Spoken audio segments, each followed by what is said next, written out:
What's up, y'all? It's me. It's your boy Asmongold, and today we're doing a new kind of long video. We're gonna learn today how to solo Glory of the Icecrown Raider. I'm doing this in 10-man.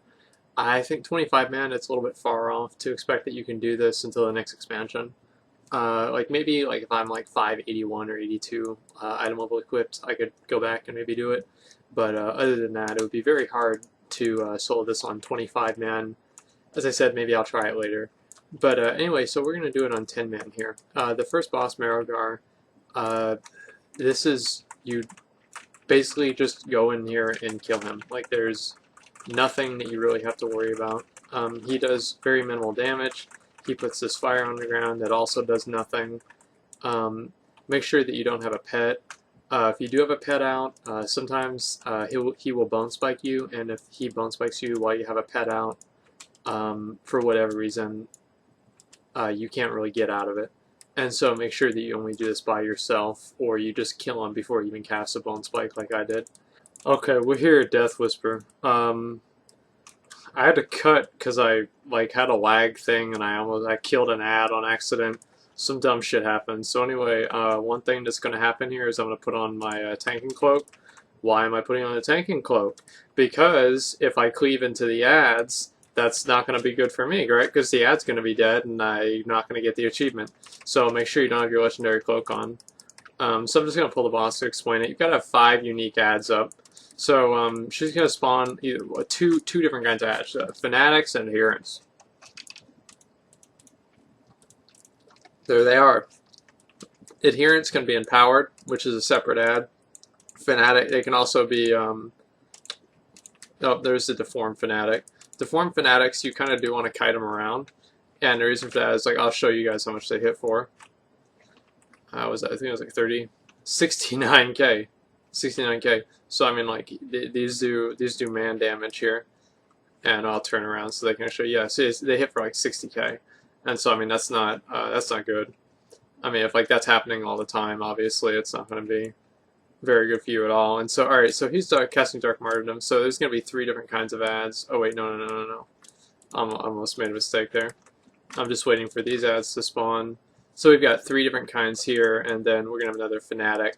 And so hopefully that fanatic won't have anything weird happen to him. And if we have an adherent get empowered, I'll just go ahead and push the boss into phase 3. Okay, empowered. Alright. So now I have to go in here and push her into phase 3 very fast before she can do anything to the other ads. Okay, alright, she's in phase 3, and so as you can see, I have reanimated of normal fanatic, a deformed fanatic, an empowered adherent, and an adherent. So I have 5 different kinds of ads, and I still do not have a undead adherent, and I don't need it.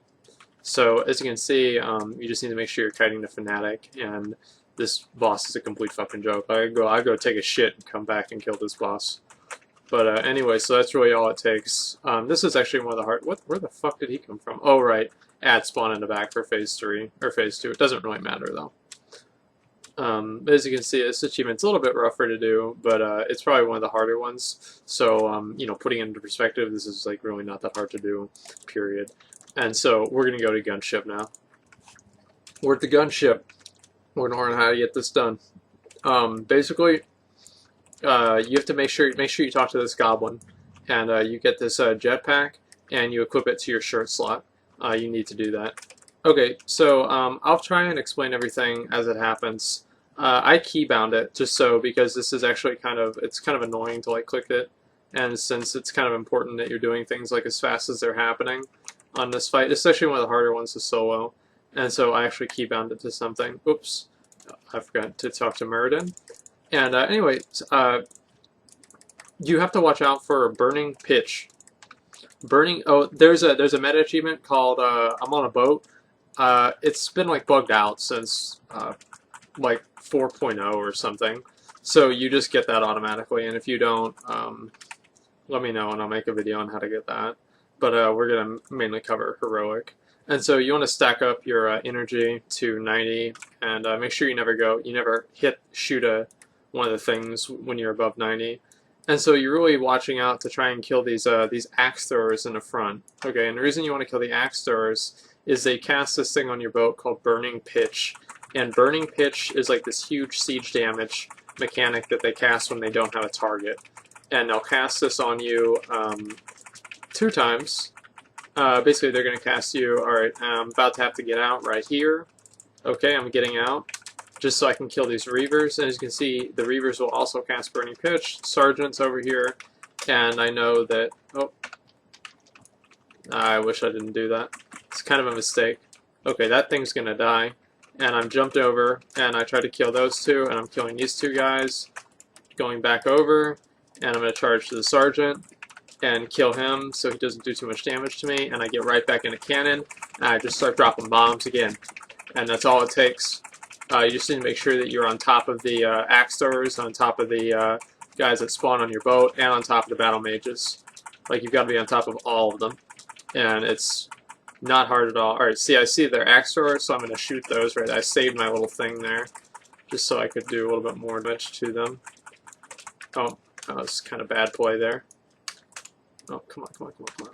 So whenever you're actually on this side of the boat, by the way, they will also only cast, what's it called? Burning Pitch. And so you have to be on the other side of the boat, or they'll cast Burning Pitch on you. And it's just, you gotta be fast. You gotta be fast, so fast. As you can see, I'm still on top of them. And back in the day, you used to want to spam both buttons at the same time, but your Cannon Blast doesn't scale with your item level, but your secondary like charged attack does scale with your item level. And so you want to make sure that you're saving that up to do as much damage as you can. And alright, Battle Mage coming out. I'm jumping over. Don't worry about Sarfang, he doesn't really do anything. I'm going to have to stay over here and make sure to kill these guys so they don't cast Burning Pitch either. Burning Pitch is like what's going to wipe you. These souls over there, they're not going to do anything. Don't even worry about them. It's all about speed. That's why Heroic leaped like 10 inches. And just waiting for that Battle Mage. And... oh, come on, I keep targeting the chain. Oh my god. I don't know why they were casting Burning Pitch there. They shouldn't have been. Yeah, you can stun them, so that's kind of cool.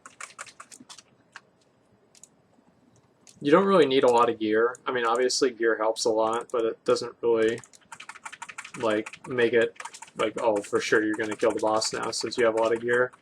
It's mainly about just kind of knowing what you're supposed to be doing. I'll probably be able to kill them before the next, before they can kill me. As you can see, I have 400,000 health. I did that pretty much flawlessly, except for a couple stupid, like, jump overs.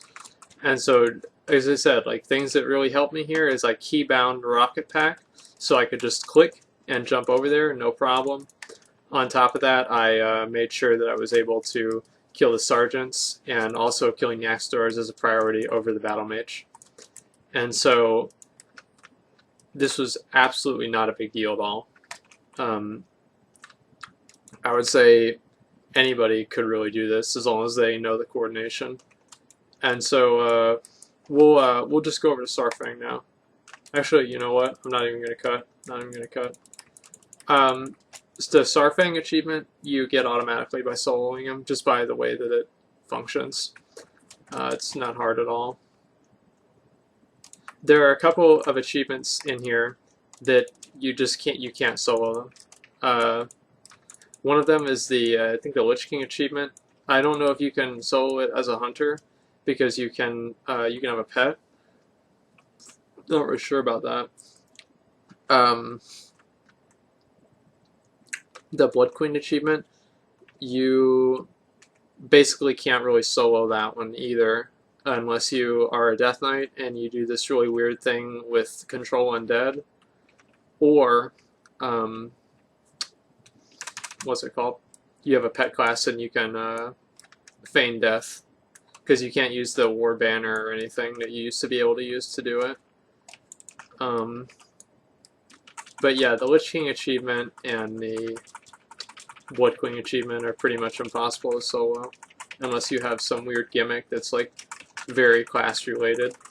Fighting Sarfang, I guess I'll explain this for just a second. It's like really not a big deal. Sarfang is basically like a regular mob with 12 million health. None of these things matter. If he spawns ads, you need to kill the ads, and the ads are resistant to AoE, so you have to single target down the ads. If you don't single target the ads, they will do damage to you. As you can see, I killed him before he even cast any ads. So, ooh, I wanted that. Awesome. Okay, cool. Anyway, so we will go over to Festergut now. Okay, we're here at Festergut, and before I pulled the boss, I wanted to make a quick note here. For Death Knights, you can control undead, plagued scientists, and they have a buff that they can channel on you basically infinitely that makes you do double damage, 100% more damage. So if you're a Death Knight, you need to mind control these things and do not kill them. But if you're any other character, it doesn't matter, because they're dead. Anyway, so we're over to Festergut. Festergut doesn't really do anything. There are green things that spawn on the ground, and I'll explain those. There is kind of a DPS check here in a way, because you have to kill him before his first bloat. Because if you don't, then he'll put 3 stacks on you, and you'll fail the achievement. It's like inoculated or something about inoculation. Anyway, so I'm just going to go ahead and pull the boss, and I'll show you guys kind of what happens. One thing that's cool about Festergut is that he does spawn, or not spawn, but he does give you this buff that basically makes you do more damage, and yeah, you only get it if you're the tank. He does this disorient thing, it's kind of annoying, and sometimes it sucks whenever it spawns at the same time as Malleable Goo, and he hits you with Malleable Goo, but that did not happen to me. As you can see, I have a spore on me, so I need to kill him before I have 2 spores on me. I have more than enough time. More than I'm not even touching the screen, right? I'm not even touching the keyboard. This is not, oh shit, I'm gonna get out of that. So you want to watch out for those, or they will, they put a debuff on you and it makes you like miss all of your attacks, basically. It's really annoying. But other than that, this buff stacks up really high, and at the end, like, I mean, watch this. Hit him for 1 million. That wasn't even a big crit. And so this one is also extremely easy to do. You'll basically get it by default if you have any type of good gear. Like I'd say, you could do this achievement with like probably like 5-10 gear. And anyway, so I will just boost over to Rotface. Rotface is another achievement that basically is given to you by default. If you cannot make the DPS requirement for the Rotface achievement as a solo player, you probably need to reconsider why you're in ICC and not in LFR getting better gear, or on a website figuring out how to play. It's very, very easy to do, especially with the, those are stupid, especially with the 30% buff. Make sure you don't turn that off. Duh. So he's only got 10 million health, so I'm just going to kill this guy real quick. And he also does a disorient thing on heroic. It's not really anything to worry about. Just makes you take a little bit more damage. You can see Vile Gas, and he does like this like breath in like one direction. Yep, here it is. As you can see, all you have to do is just not stand in there. And that's all there is to it. And he spawns this green stuff on the ground. How you have to handle the green stuff is you don't stand on it. And there's the Vile Gas. And it does like 20k per second. But anyway, this is really all there is to it. And he's not even casting the debuff on me. So this achievement, again, is basically given to you by default. Just kill Rotface as fast as you can. And as long as the big ads that he has, if 5 of the little ads come together, like 2 of them will come together and they'll make a, oh son of a bitch, I always forget this. Make sure you click these so you don't have to go back and forth. The little ads, 2 little ads will come together and make 1 big ad. And then if 3 more little ads or 1 more big ad, basically whenever 5 total come together, it explodes. And as you can see, I got 0 ads, so not a big deal for me. But if 1 explodes, you wipe. Or you don't wipe, but you don't get the achievement. So you want to make sure that you don't have that happen. That's really all there is to it, and so we'll cut and go to Putricide now.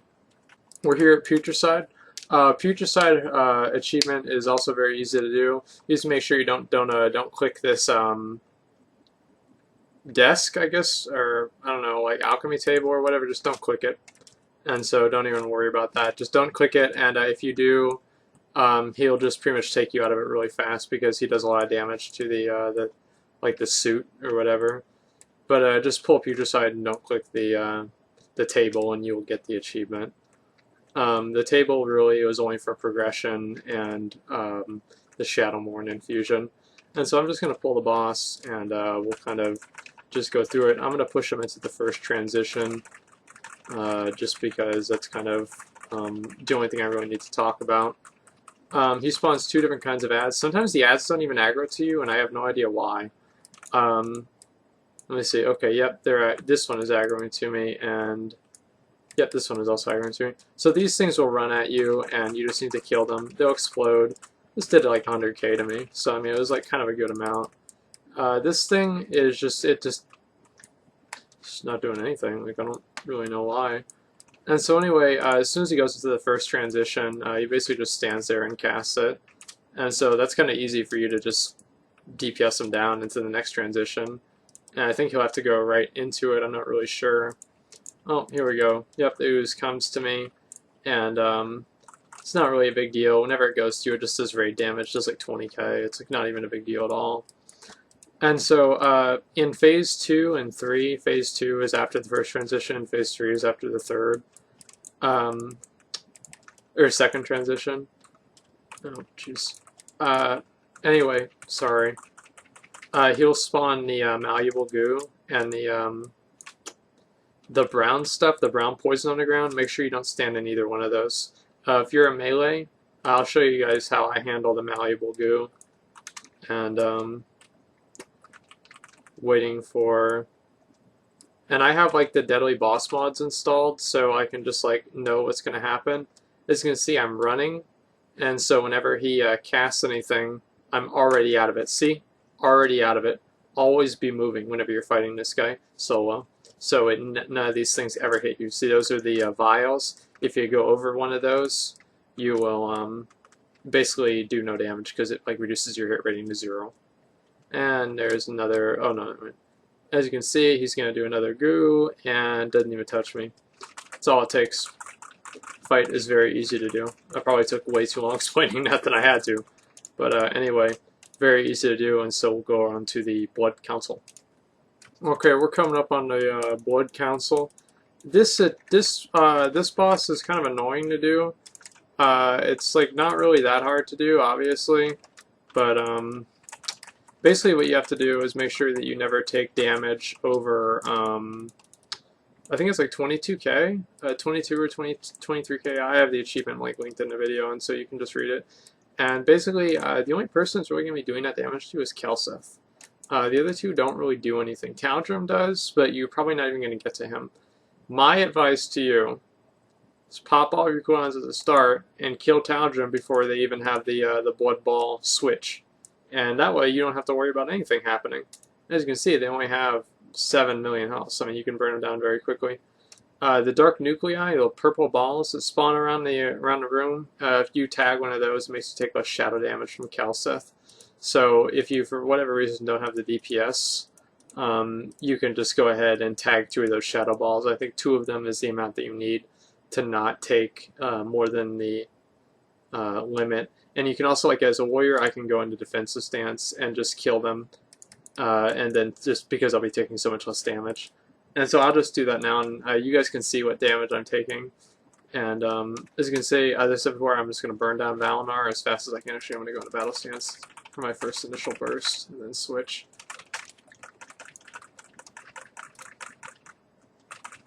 Yeah, I took 18k there, and 10k. And see, there's a ball.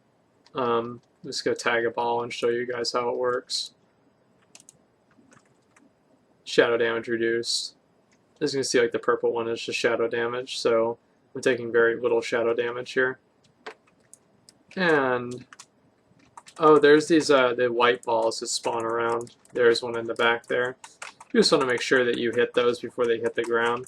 But usually I don't even really need to worry about those personally, because I can kill them before they spawn. But if they hit the ground, they just knock you back and do like some pretty minimal damage. This is another one of those achievements that's just not very hard at all. I guess I'll just keep the camera rolling for Blood Queen.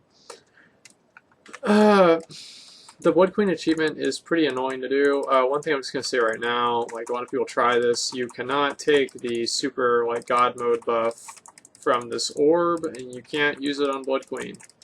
It goes away. Like if there's some kind of special way to do it, let me know, because I think it would be like really cool to watch a video of that happening. But anyway, Power of Blood, yeah, it just went away. I don't know why. It just goes away all the time. Maybe if I go on the edge or something like that, I don't really know. But anyway, so she's pretty much always going... You're probably never going to be able to burst her down until like next expansion before she even casts any bites. But anyway, so all you have to do here, you have to do this in 2 weeks. There's no way you can do this in 1 week. You have to do it in 2 weeks because you have to kill her once as a vampire and once not as a vampire. And a vampire is the bite thing that she puts on you. It makes you do more damage and cause no threat. If you are two-manning this, the player that is... I'm trying to remember how this works. I think it's the player that's second on aggro gets bitten, or doesn't get bitten. So if it's just 2 players, the person that she's not attacking doesn't get bitten. But I'm not entirely sure about that. You can just try it out with like a friend or whatever. It's not like it's that complicated to do. She does do a pretty good amount of damage, just because like her damage is supposed to be split between 2 tanks all the time, so she's like kind of doing double damage. You also are on a DPS timer, because if you don't kill her before your buff expires, but you are doing double damage, by the way. If you don't kill her before her buff expires, you turn into a vampire, and she mind controls you, and you die. And so that kind of sucks, but as you can see, I've got her down about 5 mil, and I haven't popped any cooldowns, so... Okay, there we go. So it's like maybe like next expansion you'll be able to kill her before she casts that, and you're healed for 10% of all the damage that you do, so I mean, like, you're probably never going to die. She doesn't really cast anything that's worth mentioning. The shadows thing is like the theme thing in... What's that? It's like a TOC. And so, pretty simple, you don't stand in it. Real easy. Air phase, she fears you. Doesn't matter. None of these things really matter, honestly. You just need to burn her down with the buff up. And that's all this achievement takes. And so we're going to go over, and I'm going to get on my healing character, and we'll do Portal Jockey. Alright, y'all, we're over with you. This fight's kind of a motherfucker to do, especially on Heroic.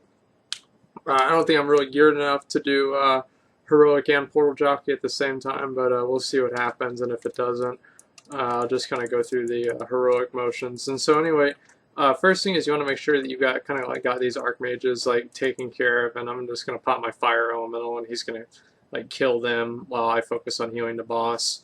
So hopefully that's going to happen now. And here we go. I'm just going to pop all my cooldowns and just bomb heals into Volithria. And as soon as they put one of those things under me, I'm going to go ahead and move out of it.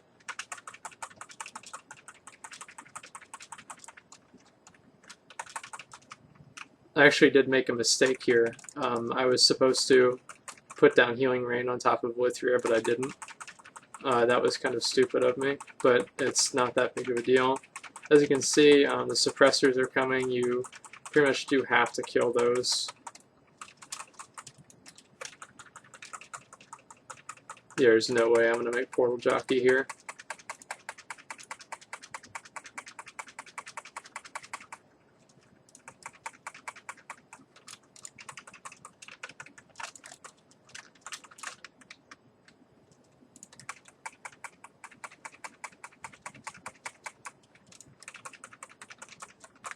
As you can see, though, it was very close. The portals are up now, and so I'm not going to take them because I'm very close to healing the boss. But as you can see, it's not really that hard to do. Pop my Earth Elemental to handle them. As a shaman, that's kind of what I'm trying to do, is just pop elementals to keep these guys off of me while I just spam heal the boss. After the portals despawn, you lose the achievement. So if you can't spam healer up by that time, you're not going to get it. There are suppressors coming up. I'm going to see if I don't have to kill them. Yeah, I probably won't have to. Spawn Healing Surge on her. And... come on, motherfucker. There we go. So, soloing this is not hard. I'm only 507 item level. Like, it's not a big deal, but doing it with Portal Jockey and Heroic is a little bit out of my reach. I would say 520 item level. And I guess I'll go back and just show you guys how Portal Jockey works, too. Okay, this is how to do Portal Jockey. It's also like really easy to do. Basically what I had is I used the Primal Elementalist talent, and that was one of the main things that helped me do this. And what basically he's going to do is he's just going to pull away those Archmages and kind of deal with them while I spam heals so I don't get interrupted. The first thing, obviously, like you basically, all you're trying to do to get Portal Jockey is spam heals on this boss as fast as you fucking can to heal her before the portals pop up. The suppressors are kind of annoying to do, and so you're going to want to use all of your cooldowns. But basically build your spec around like spam healing for about 1 minute, and just like everything that can kind of make that happen, because you don't have to heal 6 million. And if you do it on normal, like it's a lot easier. As you can see, the suppressors went up. I just keep spam healing through them. I'm not really going to try and out heal or like try and kill the suppressors because I thought that would take more time than it was worth, but they do only have 30,000 health, so it is possible to do. And there it goes. As you can see, I mean, this is pretty easy to do. It just kind of all depends on like what kind of class you are. Like I'm a shaman, so I've got heroism and a lot of other abilities that help me out a lot. And in a second here, I'll pull up my gear, and yep, there it is. You can see I only have 507 item level, so it's not like I'm like amazingly geared or anything. And I've got like blues and just kind of some shitty gear, and so this is definitely within reach of any decently geared player. And again, just make sure you have all your talents built around the strongest healing throughput within like a 1 minute period. But anyway, we'll get on to Sindragosa and finish this up. What's up, y'all? We're back, and we're at Sindragosa now. Basically, the way this works, the achievement works, is you just pop all your cooldowns right at the start and just kill her. This achievement's actually like really easy to get, and I'll kind of explain like what it is you need to do for it, but basically it doesn't really matter, and you need to kill her. You want to kill her before the air phase. As you can see, I mean, she's already at half health for me, and so whenever she reaches phase 2, she's going to do this cast thing, and I'll show you that in just a second.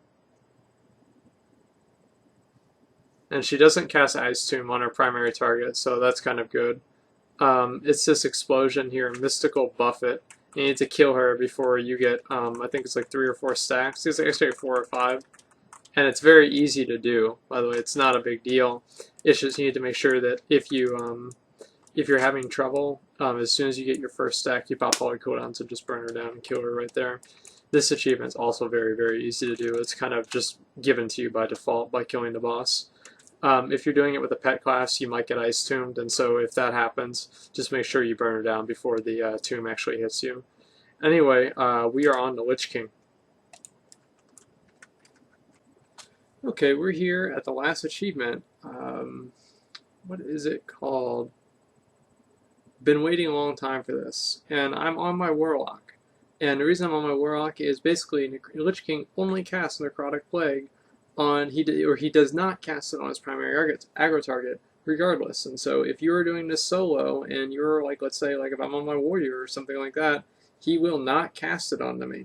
It doesn't matter how much I want it to happen, it will not happen because I'm not the primary aggro target.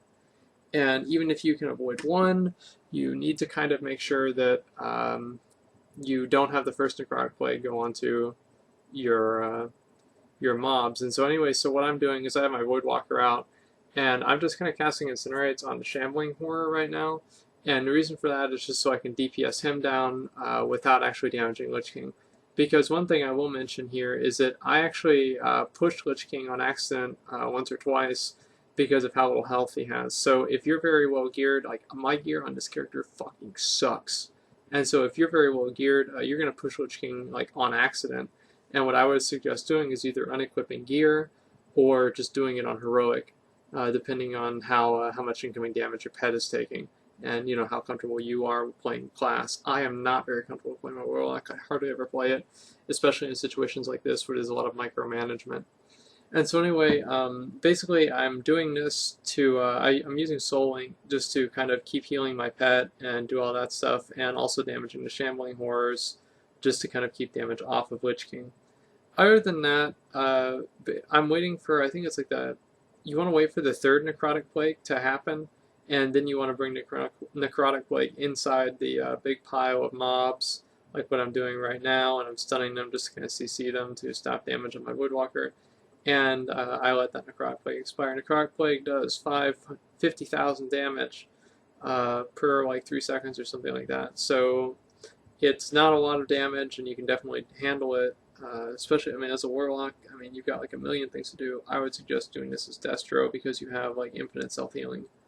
And you can also resurrect your pet when it dies, and my pet died like a million times. I don't know how Demonology would work. I hate that spec, so I have absolutely no clue. Health Funnel is kind of a double-edged sword, whereas if you do Health Funnel, that's great. It heals the pet, but it also damages you, and you're also not really able to Rain of Fire because it will kill the ads. But if you need to, like I use Rain of Fire a couple times just to run through it to kind of keep, what's it called? Keep my embers up whenever I was taking a lot of damage whenever my pet died. As you can see right there, all of my pet died. But I can resurrect them instantly, which is another thing that's really awesome about Destro. Some things that are actually related to the achievement. Basically, if you get the Necrotic Plague on you and it has like more than probably 7 stacks, it's probably going to kill you. So you need to make sure that whenever like Necrotic Plague is ticking down each one of the ghouls, that you are not near it whenever it expires, because whenever it kills them. Basically, whenever Necrotic Plague kills something, it gains a stack, so it has to kill 30 object or monsters. And that is why you have to wait for the third Necrotic Plague to go out in order to take it in. You take the other 2 and you just let those expire away from the ghouls, and that way the ghouls will not get it, and it'll just go away, and it will just fizzle out. Again, make sure you do not push Lich King. He pushes around like 12.5 million health on normal mode. As soon as you finish the achievement, there's nothing else you really have to do for the fight. It's just this first part is very hard to deal with. I'm trying to think if there's anything else that's like very important to mention here. You need to make sure that you stay above 90% health for Infest. And so, like as you can see, like I have Infest on me right now. And so I have an ability, it's basically like an infinite like self-heal. It's like really ridiculous how good it is. And the buff that Lich King gets is not the buff that you need to be tracking. You need to be tracking the individual Necrotic Plague on the mobs. And so it is kind of annoying to track. I think there are achievement trackers for it. I know there are, but I don't know if they're still supported, or there's like a special add-on you have to get just for Wrath of the Lich King achievements. But I'm pretty sure that would be pretty easy to find out. I did this without it or anything like that, and so all I did was just kind of just pay attention to the debuff, which is really all you have to do. As you can see, it's almost stacked up to 30, and it's just very important that because if it runs out of ghouls or shambling horrors to kill, it will go away. And so like if it goes away at like 25, like you've basically just wiped. And so like that's really frustrating. As you can see, I got it up to 30 a second ago, and now I'm just pushing him into the next transition and kind of finishing the fight. I guess I'll kind of mention some things about like just doing this in general. As I said, there's no way for you to do this without having a kind of like another pet or something like that to take aggro off of you, because he doesn't cast it on you if there's only one of you. The Ice Spheres can still kill you. There's a lot of things that can still kill you. The Valkyries, it's also kind of shitty because sometimes the Valkyries will pick you up. Like the Valkyries picked me up, but I pushed them into a transition at the same time. It was like really weird timing. And so I didn't die. And you can also disengage or lock portal back onto the platform if you get picked up by a Valkyrie. And that's why if you are in the Valkyrie phase, as you can see later on, I will be standing very near my portal, so I can always port right back as fast as possible. Apparently there's a glyph for hunters to make disengage a longer range. It is possible to do it without the glyph, but it is definitely much more stressful to do it without the glyph, so I would suggest getting the glyph. Other than that, there is another achievement that's associated with Lich King. It's called Neck Deep and Vile. In the Tin Man meta version, it's actually not required to be done. And so you don't really have to do it, but if you want to for whatever reason, I kind of tried to do it, but there was a weird thing that happened at the end that I wasn't really expecting to happen, and it, it kind of fucked me over. But I could have easily done it if I was like really kind of paying attention. I did not want to wipe it because I like doing this achievement. Like is the been waiting a long time for this. Is very very kind of time consuming and also very what is the word for that? Very tactical. Like you have to do it very perfectly. As you can see here, Valkyrie is about to pick me up, but I got lucky and the platform respawned because I pushed him into transition. I don't know if that was just like that was actually caused, like the Valkyrie picked me up because he transitioned, because of some weird bug. But if not, I just have no idea. Anyway, that's pretty much all there is for the achievement. I mean, I'm trying to think of things to say, but honestly, I don't really have a whole lot to say. You just need to make sure you don't kill the ghouls, and you keep as many of them alive as possible without letting your pet die. Apparently, like pets got some kind of nerf in terms of like their tanking ability. That's what I heard, and so if that is true, it does make this a little bit more difficult. But as you see, like I actually like this warlock has a 502 item level at the time of this recording, and I had a healing trinket, and I didn't have enchants in any of my gear, and so that was like, I mean, it was like just ridiculous. I guess I can go over the talent specs, or talent choices I made for this. Obviously, the first one was Soul Leech, because I'm Destro, and it's just like amazing for Destro. I used Burning Rush also. There was no real reason for that. I just thought that in phase 1, if I needed to kite the ads, it would help. Let me think. I use Soul Link. Soul Link is good because basically it allows me to heal my pet more, and in phase 1, my pet was taking a lot of damage because, as I said, like I have very bad gear, and so my pet, in turn, also has is very weak. As you can see, I'm cutting the Vile Spirits away. If you want to do the achievement, that's what you need to do. They basically move as fast as you do. Could have used Burning Rush there, and it would have been no problem. But anyway, that's honestly pretty much all there is to this achievement. I'm just going to kind of cut the video in a second here. I actually did receive this achievement after I killed the boss. I wasn't recording then because I didn't even know that would happen, because I didn't know I hadn't done it on that character, but I hadn't. So anyway, this is one thing I will mention right now, is that if he does Harvest Soul and the Wicked Spirits are up, they will just explode on you, and that's kind of shitty. And that will ruin your Neck Deep and Vile achievement. But anyway, that's pretty much all I've got. And thanks for watching. Like, comment, subscribe.